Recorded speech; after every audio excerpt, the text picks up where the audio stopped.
உங்க வார்த்தை, உங்க வேதத்தை படிக்கையில ஆண்டவரே என் சோகத்தை நான் மறந்துட்டேன். உங்க வசனத்தை மட்டுமே நான் பிடிச்சு கொண்டு என்னுடைய வாழ்வில் இருக்கின்ற விசனங்களை எல்லாம் நான் விட்டு விட்டேன். ஆண்டவரே, உங்க வார்த்தை மட்டும் இல்லைன்னா நான் துக்கத்தில் எப்பயோ அழிஞ்சிருப்பேன். உங்க வசனம் மட்டும் என்னுடைய வாழ்வில் இல்லைன்னா நான் வழி தெரியாம அலைஞ்சே போயிருப்பேன். உங்க சாட்சியம் எல்லாம் ஆண்டவரே சத்தியம். உங்க நீதி நியாயம் எல்லாம் என் வாழ்விலே நித்தியம். குறைப்பட்டவன் வாழ்வுக்கு உங்க வார்த்தை ஒரு வைத்தியம். அதை படிக்காதவ நாங்கள் எல்லாம் ஒரு பைத்தியம். மனசுக்கு சந்தோஷம், கண்ணுக்கு தெளிவு, மனசார ஏற்றுக்கிட்டா ஆண்டவரே உங்களுடைய வார்த்தை என்னுடைய வாழ்க்கைக்குள்ளே பொலிவு. ஆண்டவரே, உங்களுடைய வார்த்தை தங்கத்தை விட உசந்துடுச்சு. ஏன், தங்கம் கூட அந்த வார்த்தையோடு ஒப்பிடும் பொழுது சற்று கசந்துடுச்சு. தேனை விட உங்களுடைய வார்த்தை ருசிச்சிடுச்சு. விட்டாம ஒவ்வொரு நாளும் எங்களுடைய மனசுல அது வசிச்சிடுச்சு. உங்க வார்த்தையை சொல்லி நீங்க எச்சரிச்சீங்க. அந்த வார்த்தையின்படி நடு என்று தினமும் என்ன நீங்க நச்சரிச்சீங்க.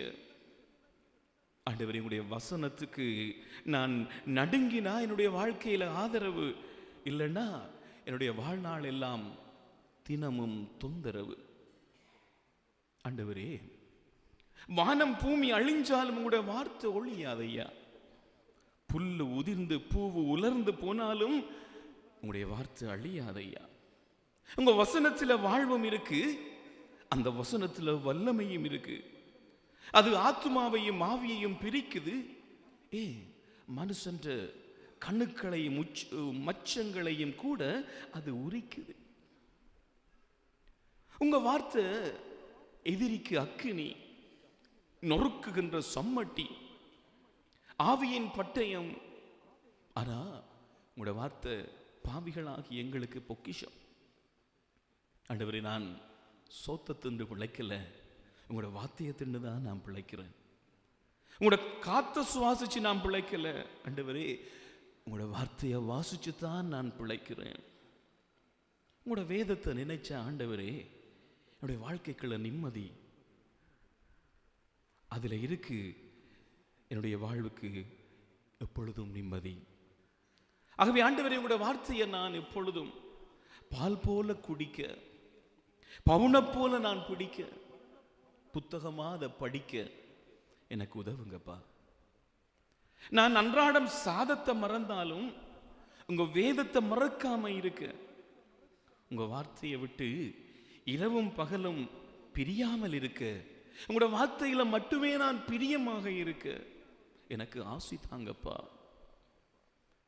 தினமும் என் கண் உங்களுடைய வார்த்தையை நோக்கட்டும், என்னுடைய காது உம்முடைய வார்த்தையை கேட்கட்டும், என்னுடைய வாயில உம்முடைய வசனம் மட்டுமே பூக்கட்டும், என் கை தினமும் வேதத்தை ஏந்தட்டும். கிறிஸ்து இயேசுவுக்குள்ளே எனக்கு பிரியமான சகோதரங்களே, சகோதரிகளே, இன்றைய நாளிலே நாங்கள் சிந்திக்கின்ற ஒரு அழகான கருப்பொருள், எங்களுடைய பாதுகாவலி லூர்து அன்னை தன்னுடைய இதயத்திலே ஆண்டவருடைய வார்த்தையை எப்பொழுதும் வைத்து சிந்தித்தவள் என்று நாங்கள் இந்த அன்னையுடைய முன்மாதிரியை இந்த இறை வார்த்தையோடு சேர்த்து நாங்கள் ஒப்பிட்டு பார்க்கின்ற பிரியமான சகோதரங்களே, இன்றைய நாட்களிலே நாங்கள் பார்த்தோம் என்றால் இன்றைய நாட்களிலே எங்களுடைய நிலை எப்படி இருக்கின்றது, இந்த சமுதாயத்தினுடைய நிலை எப்படி இருக்கின்றது? கொலை, கொள்ளை, களவு, ஆழ்கடத்தல், லஞ்சம், பித்தலாட்டம், அரசியல் குழப்பங்கள், போதைப்பொருள் பாவனைகள், கோஷ்டி மோதல்கள், தற்கொலைகள், ஆன்மீக வறட்சிகள், நாஸ்திகம் பேசுகின்ற தன்மைகள், பொருளாதார பிரச்சனைகள், பண மோகங்கள், உலகியல் நாட்டங்கள், காம இச்சைகள், சுயநலங்கள், ஏமாற்று பேர்வழிகள், எரிச்சல் பொறாமைகள், பழிக்க பழி வாங்குகின்ற தன்மைகள், செய்வினைகள், சூனியங்கள், பொய்ச்சாட்சிகள் என்று பிரியமான சகோதரங்களே, நம்முடைய சமகால நிலையினுடைய தன்மைகளை, அதனுடைய யதார்த்தங்களை, தாற்பயங்களை நாங்கள் அடுக்கிக் கொண்டே போகலாம். இவையெல்லாம் ஏன் இப்படி இருக்கின்றன? ஏன் எங்களுடைய வாழ்க்கைக்குள்ளே இத்தனை துன்பங்கள், இத்தனை பிரச்சனைகள், இத்தனை மனித மாண்புக்கு ஒவ்வாத காரியங்கள் எல்லாம் தலைவிரித்து தாண்டவம் ஆடுகின்றன என்று நாங்கள் சிந்தித்தோம் என்றால் அந்த சுகங்களை ஆண்டவராகிய கடவுள் இன்றைய நாளிலே அதற்கெல்லாம் ஒரு அழகான ஒரு பதிலை சொல்லுகின்றார்.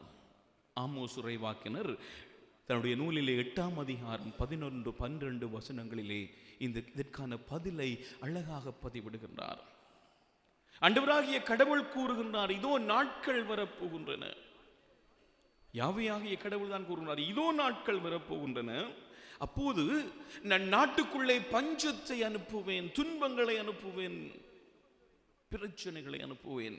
அவை என்ன பிரச்சனை, என்ன பஞ்சம், என்ன துன்பம் என்றால் உணவு கிடைக்காத பஞ்சமோ தண்ணீர் இல்லாத பஞ்சமோ அல்ல.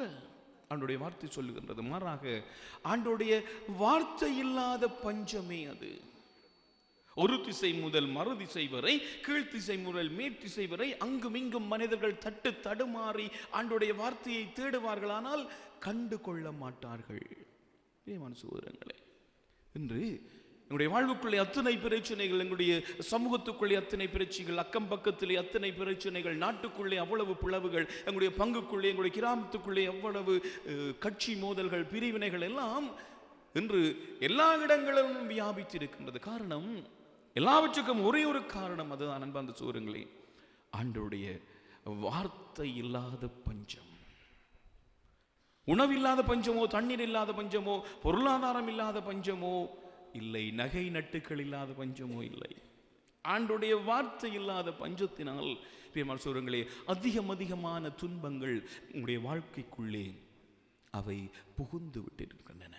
பல தடவைகள் அந்த வார்த்தை மட்டில் நாங்கள், இறை வார்த்தை மட்டில் நாங்கள் எத்தகைய மனநிலை கொண்டவர்களாக இருந்து கொண்டிருக்கின்றோம் என்று நாங்கள் சிந்தித்து பார்க்க அழைக்கப்படுகின்றோம். இந்த இறை வார்த்தை மட்டிலே எங்களுடைய மனநிலை என்ன, இந்த இறை வார்த்தைக்கு நாங்கள் கொடுக்கின்ற முக்கியத்துவம் என்ன, இந்த இறை வார்த்தையை நாங்கள் எவ்வளவு தூரம் உங்களுடைய வாழ்க்கைக்குள்ளே நாங்கள் சிந்திக்கின்றோம், பலன் கொடுக்கின்றோம் என்றெல்லாம் நாங்கள் பிரியமான சகோதரங்களை சிந்திக்கின்ற பொழுது எங்களுடைய வாழ்வின் பல்வேறு விதமான பிரச்சனைகளுக்கு எங்களுக்கு விடை கிடைக்கும். ஒரு முறை சில பத்திரிகை நிருபர்கள் மகாத்மா காந்தி தெரியும், இந்த பாரத தேசத்துக்கு அஹிம்சை வழியிலே சுதந்திரத்தை பெற்றுக் கொடுத்த மகாத்மா என்று அழைக்கப்படுகின்றவர், அவரிடம் சென்று சில பத்திரிகை நிருபர்கள் ஒரு கேள்வியை கேட்கின்றார்கள். அது என்ன கேள்வி என்றால், மகாத்மா அவர்களே, இந்த பெரிய பாரத தேசத்துக்கு கத்தியின்றி இரத்தமின்றி அஹிம்சை வழியிலே அதற்கு விடுதலையை பெற்றுக் கொடுக்க முடியும் என்ற அந்த எண்ணக்கருவை உமக்கு சொன்னது யார்? இதனுடைய பின்னணி என்ன? உங்களுடைய அஹிம்சை வழி அறவழி போராட்டத்தினுடைய பின்னணி என்ன? வாட் இஸ் த பேக்ரவுண்ட் என்று கேட்டார்களாம். அவ்வளவு அவர் என்ன செய்தார் என்றால், உடனே தன்னுடைய அறைக்கு சென்று, சற்று பொறுத்திருங்கள் என்று சொல்லிட்டு தன்னுடைய அறைக்கு சென்று தன்னுடைய கட்டிலே தலையணை அருகிலே இருந்த அந்த புதிய ஏற்பாட்டை எடுத்து வந்தாராம். ஒரு இந்து சமயத்தை சேர்ந்தவர், இந்து மக்கள் செறிந்து வாழ்கின்ற அந்த இந்திய தேசம், அங்கு வந்திருந்த பத்திரிகை நிருபர்களில் அநேகர் இந்துக்கள். ஆனால் இந்த மகாத்மா அவர்கள் அந்த புதிய ஏற்பாட்டை எடுத்து வந்து அதில் ஒரு பகுதியை பிரித்து அவர் வாசித்தாராம். அது மத்தேயு நற்செய்தி 5ஆம் அதிகாரம் 5வது வசனம். அதில் சொல்லப்பட்டிருக்கின்றது, இந்த ஆண்டவன் இயேசுடைய இந்த மலைப்பொழிவு வார்த்தைகள் தான் இந்த அஹிம்சை வழி போராட்டத்துக்கு எனக்கு பின்புலமாக இருந்தது என்று அந்த பத்திரிகை நிருபர்களுக்கு அவர் சொன்னாராம். அந்த வார்த்தை என்ன? கன்னிவுடையோர் பேறு பெற்றோர். கன்னிவுடையோர் பேறு பெற்றோர், ஏனெனில் அவர்கள் நாட்டை உரிமை சொத்தாக்கி கொள்வர். ஆண்டவர் இயேசு பரானுடைய இந்த வார்த்தை தான் எனக்கு பின்புலமாக இருந்தது என்று சொன்னார். பிரியமான சகோதரங்களே, பல தடவைகளிலே கத்தோலிக்க கிறிஸ்தவர்களாகிய நாங்கள் இந்த ஆண்டவருடைய வார்த்தை மட்டிலே பாராமுகமாக நாங்கள் வந்து கொண்டு வருகின்றோம். ஆனால் இன்றைய நாளிலே அன்னை மரியாள் மூலமாக ஆண்டவர் எங்களுக்கு விடுக்கின்ற அந்த செய்தி என்னவென்றால், தாய் மரியாவை போல, என்னுடைய தாய் மரியாவை போல நீங்கள் அந்த இறை வார்த்தையை இதயத்திலே வைத்து சிந்தியுங்கள். பிரியமான சகோதரர்களே, இந்த அன்னை மரியாள் இந்த இறை வார்த்தை மட்டில் எத்தகைய மனநிலை கொண்டவளாக இருந்தாள். எங்களுக்கு தெரியும், அன்னை மரியாள் சிறு வயது முதலே, அன்பார்ந்த சகோதரங்களே, சிறு வயது முதலே அவள் ஆலயத்திலே தான் இருந்தாள். அவளுடைய அன்னை மரியாளுடைய பெற்றோர் சுவக்கியனும் அன்னாலும் இந்த அன்னை மரியாளை காலத்திலே காணிக்கையாக ஒப்பு கொடுத்து விட்டார்கள். அங்கே இருந்து ஆண்டவரை புகழ்வதும் இந்த யூத சட்டங்களை கற்றுத் தேர்வதிலும் இறை வார்த்தையை வாசிப்பதிலும் இன்னுமாக இந்த திருப்பலிகளுக்கு அங்கே இருந்த அந்த திருப்பலிகளுக்கு தேவையான ஆடைகளை, இந்த ஆலயத்தை அலங்கு வைக்கின்ற ஆடைகளை தைப்பதும் தான் அன்னை மரியாளுடைய அறப்பணியாக இருந்தது. அவள் அங்கு இருக்கின்ற பொழுது, பிரியமான சகோதரங்களே, அவள் எப்பொழுதும் அந்த வார்த்தை மட்டிலே அவள் மிகவும் ஆழமாகவும் உறுதியான மனநிலையோடு இருந்தாள். 3 விடயங்களை அன்பார்ந்த சகோதரங்களே இந்த வார்த்தை மட்டில் அன்னை மரியாள் செய்தாள். அதை நாங்களும் கடைபிடிக்க அழைக்கப்படுகின்றோம். முதலாவதாக அன்னை மரியாள் செய்தது என்னவென்றால், அவள் தாழ்ச்சியோடு ஆண்டுடைய வார்த்தையை கேட்டாள். தன்னுடைய காதினால் மட்டுமல்ல அன்பார்ந்த சகோதரங்களே, தன்னுடைய உள்ளத்தினால் ஆண்டுடைய வார்த்தைக்கு அவள் தாழ்ச்சியோடு அவள் செவிமடுத்தாள். பல தடவைகளிலே நாங்கள் ஆண்டோடைய வார்த்தை அன்பார்ந்த சகோதரங்களே காதுகளால் மட்டுமே கேட்டுவிட்டு போகின்றோம். காதுகளால் கேட்கின்ற வார்த்தைகள் பல தடவைகளிலே எங்களுடைய உள்ளத்துக்குள்ளே செல்வதில்லை, என்னுடைய வாழ்வுக்குள்ளே செல்வதில்லை. ஒரு காதால் கேட்டு நாங்கள் மறு காதால் விடுகின்றோம். நினைத்து பார்ப்போமா சகோதரங்களே, இவ்வளவு காலமும் நாங்கள் இங்கே 80 வயசுல இருந்து நான் நினைக்கிறேன் ஒரு 5 வயசு 4 வயசு மட்டும் இங்கே ஆட்கள் இருக்கிறீங்க. எவ்வளோ காலம் நாங்கள் இத்தனை மறைவுரைகளை கேட்டிருப்போம், இத்தனை ஆண்டோடைய வார்த்தைகளை கேட்டிருப்போம். எங்களில் யாராவது ஆண்டோடைய ஒரு வார்த்தையை அதிகாரத்தோடு இந்த புத்தகத்திலே இந்த வசனத்திலே இருக்கின்ற எங்களால் சொல்ல முடியுமா? இத்தனை வார்த்தைகள் எங்களுக்கு மனப்பாடமாக இருக்கின்றன. அண்மையிலே வெளிவந்த எல்லா சினிமா பாடல்களும் எங்களுக்கு பாடம். தளபதி, கச்சேரி, அதெல்லாம் எங்களுக்கு எல்லாம் பாடம். ஆனால் ஆண்டோடைய வார்த்தைகள் பல தடவைகள் எங்களுக்கு பாடமில்லை. ஏனென்றால் நாங்கள் வெறுமனே காதால் கேட்டுவிட்டு போகிறோம். இந்த மறையுரைகளின் பொழுது எத்தனையோ வார்த்தைகள், இறையுடைய வார்த்தைகள் அவை இடித்துரைக்கப்படுகின்றன. ஆனால் எங்களுடைய மனங்களுக்குள்ளே செல்வதில்லை, எங்களுடைய உள்ளங்களுக்குள்ளே செல்வதில்லை. அவை எங்களை புடமிடுவதற்கு நாங்கள் அனுமதிப்பதில்லை எங்களை. அன்னை மரியாள் தாழ்ச்சியோடு தன்னுடைய உள்ளத்தினால் அந்த ஆண்டோடைய வார்த்தையை அவள் கேட்டாள். முதலாவதாக அவள் செய்தது. இரண்டாவதாக அவள் என்ன செய்தாள் என்றால் அன்பு சகோதரங்களே, அந்த உள்ளத்தினால் தான் கேட்ட அந்த வார்த்தையை அவள் நம்பிக்கையோடு ஏற்றுக்கொண்டு இதயத்திலே இருத்தினாள். இரண்டாவதாக, முதலாவதாக உள்ளத்தின் ஆழத்தில் இருந்து அதை கேட்டாள், நம்பிக்கையோடு அந்த வார்த்தையை ஏற்றுக்கொண்டாள், ஏற்றுக்கொண்டு அதை இதயத்திலே அவள் இருத்தினாள். மூன்றாவதாக என்ன செய்தாள் என்றால், அவள் கீழ்ப்படிவோடு அந்த வார்த்தையை அவள் வாழ்ந்தாள். மனசூரங்களே, அதனால் தன் மனசூரங்களே அவளுடைய வாழ்க்கையிலே எத்தனை துன்பங்கள், எத்தனை பிரச்சனைகள் வந்தாலும் அவள் இந்த இறை வார்த்தையுடைய துணிவோடு அவள் அனைத்தையும் முறியடித்தாள். பிரியமான சகோதரர்களே, என்று நாங்கள் ஆண்டோடைய வார்த்தையை எத்தகைய மனநிலைகளோடு கேட்கின்றோம். நாங்கள் வாழ்கின்ற இந்த சமுதாயம் என்பந்த சகோதரங்களே சத்தங்கள், சந்தடிகள் நிறைந்ததாகத்தான் இருக்கின்றன. அன்னை மரியாள் ஆண்டுடைய வார்த்தை எப்படி கேட்டாள் என்றால், மௌனமாக கேட்டாள். மௌனத்திலே அந்த ஆண்டவருடைய வார்த்தையை கேட்டால், மௌனத்திலே ஆண்டவருடைய வார்த்தையை இதயத்திலே இருத்தினாள், மௌனத்திலே ஆண்டவருடைய வார்த்தையை அவள் அதற்கு செயல் வடிவம் கொடுத்தாள். நாங்கள் சத்தங்கள், சந்தடிகள் நிறைந்த சமுதாயத்தில் இருக்கின்றோம், ஆண்டவருடைய வார்த்தையை கேட்கின்றோம், ஆனால் அந்த வார்த்தைகள் எங்களுடைய உள்ளத்திலே அவை பதிவதில்லை. ஆண்டவன் இயேசு அழகான ஒரு உவமையை சொன்னார், விதைப்பவன் உவமை.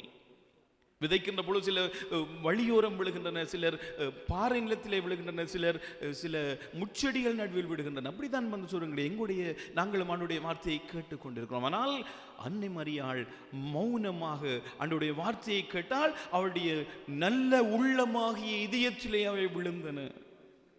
அவை 100 மடங்கு அல்ல 200 மடங்கு பலன் கொடுத்தன. பிரியமான சகோதரங்களே, நாங்கள் யோசிக்கலாம், அன்னை மரியாள் எப்படி கணவனை அறியாமல் ஆண்டவன் இயேசுவை, இந்த குழந்தையை பெற்றெடுத்தாள்? மன்சூரங்களே, ஆண்டவருடைய வார்த்தை என்ன? அதான் ஆண்டவன் இயேசு. கடவுளுடைய வார்த்தை தான் இயேசு. யோவான் நற்செய்தியிலே நாங்கள் பார்க்கின்றோம், வார்த்தை மனிதரானார், நம்மிடையே குடிகொண்டார். அந்த வார்த்தையினால் தான் கடவுள் எல்லாவற்றையும் படைத்தார். அந்த வார்த்தை கடவுளோடு இருந்தது, கடவுளாக இருந்தது. அந்த வார்த்தை காலம் நுழைவுற்ற பொழுது அந்த வார்த்தை இம்மானுவேலனானது. ஆண்டவன் இயேசுவை என்பந்த சௌரங்களே, இறை வார்த்தையை தன்னுடைய உள்ளத்திலே அவள் இருத்தினாள். அந்த உள்ளத்தில் இருத்திய அந்த வார்த்தை அவருடைய வயிற்றிலே வளர்ந்தது, கனியாக வளர்ந்து இந்த உலகத்திற்கு இயேசு பரானாக இந்த உலகம் அந்த வார்த்தையை கண்டு கொண்டது. பிரியமான சகோதரர்களே, அதே அன்னை மரியாளை போல நாங்களும் இந்த வார்த்தையை கேட்க அழைக்கப்படுறோம். நாங்கள் பார்த்தோம் என்றால் எங்களுடைய வீடுகளிலே இந்த இறை வார்த்தைக்கு நாங்கள் எவ்வளவு முக்கியத்துவம் கொடுக்கிறோம். இன்றைக்கு நாங்கள் இத்தனை பேர் இறை வார்த்தையை கொண்டு வந்து இருக்கிறோம் என்று பார்த்தோம்னா, இங்கால ஒரு பையன் வச்சிருக்கிறான் பைபிள், இங்கால அங்கே சின்ன சின்ன பிள்ளைகள் வச்சிருக்குகள். இறை வார்த்தை மட்டிலே நாங்கள் இவ்வளவு ஆர்வம் உள்ளவர்களாக இருக்கிறோம். ஒரு நாள் நான் ஒரு மறையுறைக்கு போனேன், ஒரு பங்குக்கு 10 நாள் மறையுறைக்கு போய் அங்கே நின்றா போல் அங்கே பங்கு தந்த சொன்னார், ஃபாதர் அந்த கோயிலுக்கு அங்கால ஒரு வீடு இருக்குது, அதை போய் இருக்கா ஆசீர்வதிச்சுட்டு வாங்கண்டு. அப்போ நான் அந்த வீட்டை போனேன். அப்போ போக அந்த அம்மா, அந்த வீட்டுக்கார அம்மா குசினியில் சரியான பிஸியாக இருக்கிறான். ஏதோ கோப்பியல் போடுறான், பானைகள் எல்லாம் சத்தமாக கிடந்துச்சு. இந்த அப்பா ஏதோ ஒன்றை சீரியஸாக தேடிக்கொண்டிருந்தார். அப்பா அங்கே இங்கேயும் பிரட்டுறார், இங்கே எல்லாத்தையும் தடவுறார், ஏதோ ஒன்றை சீரியஸாக தேடிக்கொண்டிருந்தார் அப்பா. அப்போ நான் போக, ஃபாதர் கொஞ்சம் வெயிட் பண்ணுங்க, நான் மாறேன், நான் பிஸியாக தேடிக்கொண்டிருக்கிறேன், மாறேன். அப்போ நான் போய் அப்பாட்ட கேட்டேன், நீங்கள் ஏதோ தேடுறீங்கள், நானும் சேர்ந்து உங்களோட தேடட்டோம் என்று கேட்க, இல்லை ஃபாதர் நீங்கள் இருங்கன்னுட்டு மனுஷியை கூப்பிட்டாங்க. இடையாத்த அந்த எங்கேடி அதை வச்ச நீ என்று கேட்டான். இவர் ஏதோ கொடுத்துருக்கிறார் போல் மனுஷியிட்ட வைக்க சொல்லி அவர் எங்கேயோ வச்சுட்டார். அதுதான் மனுஷன் தேடிக்கொண்டு இருக்குது. பொறுங்க அதையோ கேட்குறீள், பொறுங்க வாரேன் மனுஷன் அங்கே குசினிக்கிறது ஓட்டத்தில் வாரேன். ஓட்டத்தில் வந்தால் அப்போ எனக்கும் ஒரு தர்ம சங்கடம், என்ன நடக்குது இங்கே? இவ ஓடி வாரா, இவ தேடுறா, எனக்கு ஒன்று சொல்லுறாங்கள் இல்லை என்று பார்த்தா, நேர அந்த சோஃபா செட்டுக்கு மேலே அங்கே ஒரு மூலைக்குள்ள ஒரு பைபிள் கிடந்துச்சு. அந்த பைபிளை போய் இந்த வீட்டுக்கார அம்மா திறந்து இந்தாங்கோ இதுதான் நீங்கள் கேட்டதுன்னு எடுத்து கொடுத்தா. அப்போ நான் என்னப்பா இது என்ன சாமானி தண்டு கேட்க, இது ஃபாதர் இந்த லோன் துண்டுன்னு சொன்னான். லோன்காரன் லோன் எடுத்த துண்டு, டிவி ஏதோ லோன் எடுத்த துண்டு. அப்போ எனக்கு ஒரு நிமிஷம் இருக்கா தூக்கி வாரி போச்சுது. ஏண்டா இந்த வீட்டுக்கார அம்மான்ற இந்த நம்பிக்கையை நினைச்சு, அம்மா உங்களோட நம்பிக்கை பெரிதம்மா, நீங்கள் இந்த லோன் துண்டை வேற எங்கேயும் வைக்காமல் இந்த வேதாமத்துக்கு வச்சிருக்கிறீங்களே, உங்களோட நம்பிக்கை பெரிதம்மா. தச்சையில் கடவுள் இந்த லோன்காரனுக்கு கொஞ்சம் இரக்கங்காட்டி இந்த லோன் தொகையை கொஞ்சம் குறைப்பான் என்று தானே அம்மா நீங்கள் இதுக்கு கொண்டு வச்ச நீங்கள் என்று கேட்க, அந்த அம்மா சொன்னா, அப்படி இல்லை ஃபாதர், நான் ஏன் இதுக்குள்ள வச்சனான்டா, எங்கட வீட்டில் மிகவும் பாதுகாப்பான இடமண்டா இந்த வேதாகமம் தான். ஒரு தரம் கிட்ட போக மாட்டாங்க, ஒரு தரமே கிட்ட போய் திறக்க மாட்டாங்க. நான் இந்த 1000 ரூபா 5000 ரூபா தாளுகளை எல்லாம் இந்த வேதாகமத்துக்கெல்லாம் வைக்கிறேன். நான் உங்கள் குசினிக்கில் அந்த பேணிகள் போத்தல்களுக்கெல்லாம் வச்சா இந்த பசாசுகள் எல்லாம் இங்கேயெல்லாம் தேடி பார்த்து இந்த காசுகள் எடுத்து போடுங்கள். வேதாகமத்துக்கு வச்சேனண்டா ஒரு தரம் கிட்ட போக மாட்டாங்க. இந்த எங்களோட பேங்கை விட உங்களை சேஃபான இடம் எங்களோட வீட்டேண்டா இந்த வேதாகம்னு சொன்னான். பிரியமான சகோதரங்களே, பல தடவைகளிலே நாங்கள் நொந்து கொள்கிறோம். எங்களுடைய வீடுகளுக்குள்ளே பிரச்சனை, மாறி மாறி நோய்கள், துன்பங்கள், வருத்தங்கள், வாதைகள், பொருளாதார சிக்கல்கள் என்றெல்லாம் நாங்கள் அடிக்கடி நாங்கள் முறையிட்டுக் கொள்கிறோம். எங்களுடைய வீட்டுக்குள்ளேயே இத்தனை பிரச்சனைகள். சிந்தித்து பார்த்தோம் என்றால் அந்த வேதாகமத்துக்கு நம்முடைய வீட்டிலே நாங்கள் கொடுக்கின்ற முக்கியத்துவம் பிரியமான சொல்கிறோம். அதை அழகாக ஆடம்பரமாக அதை அலங்கரித்து அந்த வேதாகமத்தை தினமும் உரையாடி உறவாடி அதை சிந்தித்து அதை பிரித்து குடும்பமாக இருந்து நாங்கள் படிக்கின்ற பொழுது பிரியமான சோதரங்களுடைய வீட்டுக்குள்ளே சாத்தானுடைய தீமைகள் எதுவுமே நிலைக்காது. இது என்னுடைய வாழ்வின் அனுபவம் பிரியமான சோதரங்களே. இது ஒரு தந்தையார் என்னோடு பகிர்ந்து கொண்டார். எங்களுடைய வாழ்க்கைக்குள்ள பிரச்சனைகள் கஷ்டங்கள் வந்தாலும் எங்களுடைய வீட்டுக்குள்ள ஒரு நாளும் சந்தோஷம் குறைஞ்சதே இல்லை ஃபாதர். ஏனென்றா நாங்கள் இறை வார்த்தையை நாங்கள் பற்றி கொண்டு வாழ்கின்றோம் என்று ஒரு தந்தை சொன்ன சாட்சியத்தின் அடிப்படையில் தான் பிரியமான சோதரங்கள் இதை நான் பகிர்ந்து கொள்கிறேன். இந்த இறை வார்த்தைக்கு நாங்கள் குடும்பமாக கொடுக்கின்ற முக்கியத்துவம் எங்களுடைய வாழ்வுக்குள்ளே இருக்கின்ற அத்தனை பிரச்சனைகளையும் எதிர்கொள்ளக்கூடிய, இறைவார்த்தை இருக்கின்ற பொழுது பிரச்சனை இருக்காது என்று சொல்லவில்லை என்பது சொல்லுங்களே, அத்தனை பிரச்சனைகளையும் எதிர்கொள்ளக்கூடிய, முறியடிக்கக்கூடிய, வெற்றி கொள்ளக்கூடிய, அத்தனை துன்பங்கள் மத்தியிலும் நாங்கள் உள்ளார்ந்த அமைதியோடும் மகிழ்ச்சியோடும் சந்தோஷத்தோடும் நிம்மதியோடும் இருக்கின்ற தன்மை அந்த இறைவார்த்தை எங்களுக்கு பெற்றுத்தரும். பிரியமான சோதரர்களே, இதை நீங்கள் செய்து பாருங்கள். உங்களுடைய வீடுகளிலே நிச்சயமாக ஒரு மாற்றத்தை காணுவீர்கள். என்றால் அன்னை மரியாள் தாமே இதை செய்தாள். அத்தனை துன்பங்கள் பிரியமான சோதரங்களே, எத்தனை துன்பங்கள் அவருடைய வாழ்க்கையிலே வந்தது. 7 சோக வாட்களினால் அவள் ஊடுருவப்பட்டாள். அவருடைய உடல் ஊடுருவப்படவில்லை, அவருடைய ஆன்மாவும் குத்தப்பட்டது என்பான் சோதரங்களே. அத்தனை வியாகுலங்களிலும் அன்னை மரியாள் உறுதியாக இருந்தாளே. அத்தனை துன்பங்களும் அத்தனை சிலுவைகளும் அத்தனை பேருடைய அவமான பேச்சுக்களும் அவளுடைய ஆமென்ற வார்த்தையை ஆட்டம் காண செய்யவில்லையே. காரணம் அவள் இறை வார்த்தையிலே நிலைத்திருந்தபடியால். சில உதாரணங்களை நாங்கள் பார்ப்போம் அன்பு சொல்லுங்களே. அன்னை மரியாளுடைய வாழ்க்கையிலே நிகழ்ந்த முதலாவதாக நாங்கள் பார்ப்போம், சத்திரத்தில் இடமில்லை என்று சொல்கிறார்கள். ஒரு வார்த்தை சொல்லப்படுகின்றது, அன்னை மரியாளுக்கு சத்திரத்தில் இடமில்லை. பெருகால வேதனை உற்ற அந்த தாய் மரியாவும் சூசையும் இயேசுவை பெற்றெடுப்பதற்காக பல இடங்களுக்கு செல்கின்றார்கள், பல சத்திரங்களை நாடுகின்றார்கள். எல்லாருமே புறமுதுகு காட்டி விட்டார்கள். அந்த நிலையிலே நாங்கள் என்றால் என்ன நினைத்திருப்போம்? எனக்கும் சூசைக்கும் இந்த இயேசுடைய பெருமைகளை பற்றிய சொன்ன அந்த வானதூதன் இந்த சத்திர உரிமையாளருக்கு போய் சொல்லி இருக்கலாம் தானே. இப்படி ஒரு பெண் வருவாள், அவள் பெறப்போகின்றவள் ஆண் கடவுளுடைய மகன், அவருக்கு உங்களுடைய சத்திரத்தில் இடம் கொடுங்கள் என்று சொல்லி இருக்கலாம் தானே என்று அன்னை மரியாள் சிந்திருக்கவே இல்லை. நாங்கள் என்றால் சிந்தித்திருப்போம். இப்படியெல்லாம் உசு பேசிட்டு கபிரியேல் தூதர், அவர் பெரியவராயிருப்பார், உன்னத கடவுளின் மகன் எனப்படுவார், அவருடைய தந்தையாகிய தாவீதின் அரியணையை ஆண்டவனாகிய கடவுள் அவருக்கு கொடுப்பார், அவர் யாக்கோபின் குலத்தின் மீது என்றென்றும் ஆட்சி செலுத்துவார், அவரது ஆட்சிக்கு முடிவே இராது. எத்தனை விஷயங்கள், 5 வாக்குறுதிகள், அதையெல்லாம் சொல்லிட்டு இப்ப அந்த பிள்ளைய பெறதுக்கு ஒரு இடங்கூட இல்லை, ஒரு மாடடை தொழுவம். நாங்கள் என்ன அப்படி நச்சிருப்போம் பிரியமான சொல்லுங்களேன். எனக்கு தோன்றின வானதூதன் அங்கே போய் சொல்லி இருக்கலாம் தானே. அன்னை மரியாள் அப்படி எண்ணவே இல்லை. மௌனத்திலே அதை இறை சித்தம் என்று அவள் ஏற்றுக்கொண்டாள். பிரியமான சொல்லுங்களே, எகிப்துக்கு ஓடிப்போங்கள். 2வது அவளுக்கு சொல்ல போனோம், எகிப்துக்கு ஓடிப்போங்கள். அப்பொழுதுதான் ஒரு குழந்தையை பெற்ற ஒரு தாய், அவருடைய உடல் எவ்வாறு இருந்திருக்கும், ஒரு பச்சை உடம்பு, மிகவும் பச்சிளம் குழந்தை, அந்த பாலகன், அந்த தூசுகள், அந்த காலநிலைகள், அவற்றை தாண்டி எவ்வாறு இந்த குழந்தையையும் இந்த தாயையும் அழைத்து செல்வது. பிரியமான சகோதரர்கள், அன்னை மரியாள் சூசையிடம் கேட்டிருக்கலாம், இதற்கு வேறையாவது மாற்று வழிகள் இருக்கா, எகிப்துக்கு போகாம வேறு எங்கேயாவது ஷார்ட்கட்டை போகிறதுக்கு ஏதாவது இடம் இருக்கா என்று கேட்டிருக்கலாம். சொல்லுங்களேன், நாங்கள் யதார்த்தமாக சிந்தித்து பார்ப்போம். நாங்கள் அன்னை மரியாள் என்று நினைத்தவுடன் நாங்கள் அவளை எங்கே வானத்தில் இருக்கிற மாதிரி நிற்கிறது. அவளும் சாதாரண ஒரு மனுஷி. ஆனால் சாதாரண மனுஷியாக இருந்தவள் அந்த இறை வார்த்தையை இதயத்திலே சிந்தித்து அசாதாரண காரியங்களை செய்தாள்.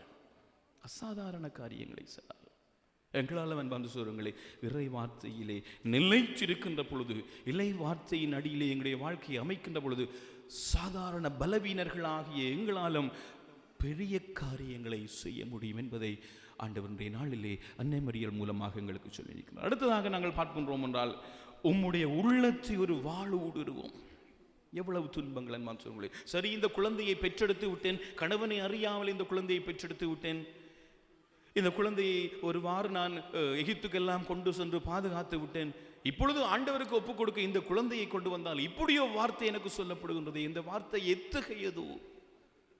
வந்து சொல்லுங்கள், அன்னமரியால் உடையவில்லை, நொறுங்கி போகவில்லை, சோர்ந்து போகவில்லை, நம்பிக்கை இழக்கவில்லை. அந்த வார்த்தை எத்தகையது என்று சிந்தித்தாள். ஆண்டவரே, என்னால் இந்த வார்த்தையுடைய அர்த்தத்தை உணர முடியாது இருக்கின்றது. இந்த வார்த்தையுடைய அர்த்தம் என்னவென்று ஆண்டவராகிய கடவுளை எனக்கு தெளிவுபடுத்தும் என்று அன்னைமரியாள் கடவுளை பார்த்து மன்றாடினாள். பல தடவை அந்த சூரங்களே, சில வார்த்தைகள், சில மனிதர்கள் கூறுகின்ற வார்த்தைகள் எங்களால் புரிந்து கொள்ள முடியவதில்லை. நாங்கள் அதை வைத்து நாங்கள் சிந்தித்துக் கொள்கிறோம். ஏன் இவர் இப்படி சொன்னவர், ஏன் இப்படி சொன்னவர், ஏன் இப்படி சொன்னவர் என்று நாங்கள் சிந்தித்து சிந்தித்து சிந்தித்து நாங்கள் அந்த சூரங்களை நாங்கள் மனநோயாளிகளாக நாங்கள் மாறிக்கொண்டிருக்கின்றோம். மாறாக ஆண்டவருடைய உதவியை கேட்போம், இறைவார்த்தையுடைய உதவியை கேட்போம். இந்த வார்த்தை எனக்கு உரைக்கப்பட்டதுடைய நோக்கத்தை நாங்கள் கேட்போம். அந்த நோக்கத்தை நாங்கள் தெரிந்து கொள்ள முயற்சி செய்வோம். உறுதியாக அந்த சூரங்களே, நீங்கள் ஏன் என்னை தேடினீர்கள்? ஒரு வார்த்தை இயேசுடைய வாயிலிருந்து வருகின்றது. தான் பெற்ற இந்த மகனை, இவ்வளவு அவமானங்கள், இவ்வளவு கஷ்டங்கள், துன்பங்களை பெற்று நான் பெற்ற இந்த மகன், அவனை 3 நாள் காணவில்லை என்று தேடி அழுகையோடும் அங்கலாய்ப்போடும் நாங்கள் தேடி அவனிடம் செல்கின்ற பொழுது இவன் இப்படி ஒரு வார்த்தையை கேட்கின்றானே, நாங்கள் என்ன அப்படி செய்திருப்போம்? உங்களோட பிள்ளைய நீங்கள் தேடி போய் எப்படி வாட்சிய சொன்னால் என்ன செய்திருப்பீங்க? சிகட்டை போட்டு 2 கொடுத்துட்டு நடவடா விட்டு என்று சொல்லியிருப்போம். அந்த சூரங்களே, தன்னால் விளங்கிக் கொள்ள முடியாத ஒன்று இந்த குழந்தையிடம் இருக்கின்றது. இந்த குழந்தையால் ஏதோ ஒரு திட்டம் நிகழப் போகின்றது என்பதை அன்னைமரியாள் மௌனத்திலே ஏற்றுக்கொண்டாள். மௌனத்திலே ஏற்றுக்கொண்டாள். இதை நாங்கள் சிந்தித்து பார்க்க அழைக்கப்படுகிறோம். இறுதியாக, அம்மா, இவரை உன் மகன் என்று இந்த முழு பூ உலகையும் ஆண்டவன் இயேசு அன்னைமரியாளுடைய கையிலே கொடுத்தாள். யோவானை காட்டி ஆண்டவர் இயேசு சொல்கின்றார், இவரே உன் மகன். அந்த நொடியில் என்பந்த சூரங்களே, அன்னை மரியாள் பட்ட வேதனை எப்படி என்றால் தான் சொல்லுவார்கள், அன்னை மரியாளுக்கு 2 பிரசவங்கள் நடந்ததாம். ஒன்று, அவள் பெத்லகேமிலே இயேசுவை பெற்றெடுத்தால், 2வது பிரசவம் கல்வாரி மலையிலே நடந்தது. அந்த கல்வாரி மலையிலே சிலுவை அடியிலே இந்த உலகம் முழுவதையும், எங்கள் எல்லாரையும், ஆண்டவன் இயேசுடைய நடுத்தீர்வை வரை இந்த உலகத்திலே பிறக்கப் போகின்ற அத்தனை பேரையும் அன்னை மரியாள் அந்த கணப்பொழுதை பெற்றெடுத்தாள். ஆனால் 1வது பிரசவ வலியை விட 2வது பிரசவ வலி தான் அதிக வேதனை அன்னை மரியாளுக்கு கொடுத்ததா. 1வது பிரசவ வலி இந்த உலகத்தில் இருக்கின்ற எல்லா தாய்மாரும் அனுபவிக்கின்ற வலிதான், நீங்களும் அனுபவித்த வலிதான். ஆனால் 2வது வலி, பிரசவ வலி, அதை விட அதிகமாக வேதனை கொடுத்தது. ஏனென்றால் தன்னுடைய மகனை அந்த நிலைக்கு ஆளாக்கியவர்கள். இன்று ஆண்டவன் இயேசுவின் மட்டிலே நாங்கள் பல்வேறு எதிர் மனநிலைகளோடு எதிர் கிறிஸ்துக்களாக இருக்கின்ற மனிதர்கள் எல்லாரையும் அன்னை மரியாள் அந்த நொடியிலே பெற்றெடுத்த பொழுது அவள் அனுபவித்த வேதனை தான் அதிக பிரசவ வேலையாக இருந்தது. ஆனாலும் அந்த வார்த்தையை அன்னை மரியாள் ஏற்றுக்கொண்டாள். ஆகவே இறை வார்த்தையை எவ்வாறு உள்ளத்தில் இருத்தி சிந்தித்து தியானித்து அதை வாழ்வாக்குவது என்பதற்கு அன்னை மரியாளை தவிர வேறு எந்த முன்மாதிரியும் எங்களுக்கு தேவையில்லை. அவள் இறைவார்த்தையின், அவள் இறைவனுடைய சீடத்தியாக இறைவார்த்தையை வாழ்ந்தவளாக இருக்கிறது. அதனால் தான் ஆண்டவன் இயேசு லூக்கா நற்செய்தியிலே அழகாக சொல்லுவார், இறைவார்த்தையின்படி வாழ்பவர்களே என்னுடைய தாயும் என்னுடைய சகோதரனும் என் சகோதரியும். அதன் மூலம் ஆண்டவன் இயேசு என்ன சொல்கின்றார்?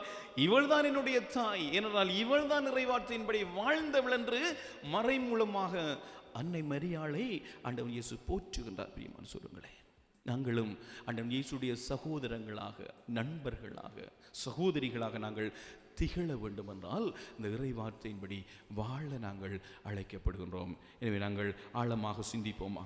இறைவார்த்தையின் மட்டிலே நாங்கள் கொடுக்கின்ற முக்கியத்துவத்தை நாங்கள் ஆழப்படுத்திக் கொள்வோம். இங்கே காட்சிப்படுத்தப்பட்டிருக்கின்ற பல பதாதைகள் சொல்கின்றது. இன்றைய நாளை சிறப்பிக்கின்ற இந்த அன்பியத்தவர்கள் இதை இங்கே காட்சிப்படுத்தியிருக்கின்றார். இறைவார்த்தை தங்களுடைய வாழ்க்கைக்குள்ளே செய்த அத்தனை தன்மைகளையும் அவர்கள் காட்சிப்படுத்தியிருக்கிறார்கள். அது தங்களுடைய வாழ்க்கைக்கு ஆறுதல் தந்திருக்கின்றது, சுகம் தந்திருக்கின்றது, குணம் தந்திருக்கின்றது, பலம் தந்திருக்கின்றது, அச்சங்கள் கிளேசங்களிலிருந்து விடுபடுவதற்கு வழிகோலாக இருந்திருக்கின்றது. நிச்சயமாக எங்களுடைய வாழ்க்கைக்குள்ளும் அந்த இறைவார்த்தை பல காரியங்களை செய்திருக்கின்றது. ஆனால் நாங்கள் பல தடவைகள் அதை உணர்ந்து கொள்வதில்லை. அன்னை மரியாளை போல் நாங்கள் உணர்ந்து கொள்ள முயற்சி செய்வோம்.